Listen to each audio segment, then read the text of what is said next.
સુરતના ward number 19 આંજણા ડુંભાલ વિસ્તારમાં કોંગ્રેસના ગઢમાં ગાબડું પડ્યું છે। એક સાથે 150થી વધુ લોકો ભાજપમાં જોડાયા છે।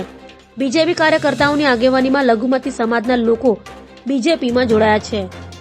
સુરતમાં કોંગ્રેસના ગઢમાં ગાબડું પડ્યા હોવાના સમાચાર સામે આવ્યા છે। વોર્ડ નંબર 19 આંજણા ડુંભાલ વિસ્તારમાં અનવરનગરના લઘુમતી સમાજના લોકો આજે બીજેપીમાં જોડાયા છે। 150થી વધુ લોકોએ આજે ભાજપનો ખેસ પહેરી કોંગ્રેસને અલવિદા કહ્યું છે। કોર્પોરેટર નાગરભાઈ પટેલ, વિજયકુમાર ચૌમાલ, રમીલાબેન પટેલ અને લતાબેન રાણાના અધ્યક્ષ સ્થાને તમામ લોકો આજે ભાજપમાં જોડાયા છે।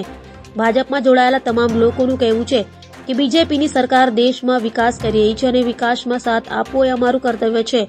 150થી વધુ લોકોએ આજે કેસરીઓ ધારણ કરતા કોંગ્રેસના ગઢમાં મોટું ગાબડું પડ્યું છે। मेरा नाम कमरू सैयद है, मैं बीजेपी कार्यकर्ता हूँ। અમે વોર્ડ નંબર 19 અંજાના ડુમાલમાં આવેલા અનવરનગરમાં અમે જાહેર સભા રાખેલી, કેમ કે 15 વર્ષથી ત્યાં એક પણ બીજેપીની કોઈ જાહેર સભા નહીં હતી। પણ ત્યાંના સ્થાનિક કાર્યકર્તા ફારૂક શાહને અમે લોકો વાત કરી કે ભાઈ વિસ્તારનું કામ નહીં થાય તો તમે જોડો બીજેપીની સાથે, બીજેપી કામ કરે છે। તો એ કાર્યકર્તા ફારૂક શાહ અમે લોકો મળીને લગભગ રવિવાર 24/12/2023ના રોજે રવિવારને દિવસ અમે લોકો જાહેર સભા રાખી।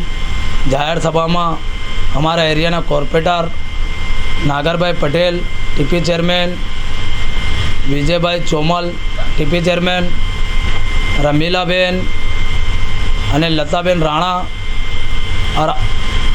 એમાં નાગરભાઈ આવેલા અને નાગરભાઈએ લગભગ 100 આ કાર્યકર્તાને ગળામાં કેસ પહેરાવીને બીજેપીમાં એ લોકોને સામેલ કર્યા।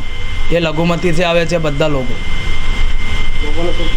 હું લોકોને એ મેસેજ કહેવું છું કે ભાઈ આપણા વિસ્તારમાં તમે બીજેપીમાં જોડો और વિસ્તારમાં કામ કરો, કેમ કે ભારતીય જનતા પાર્ટી એક એવી પાર્ટી છે જે લોકોના કામ કરે છે।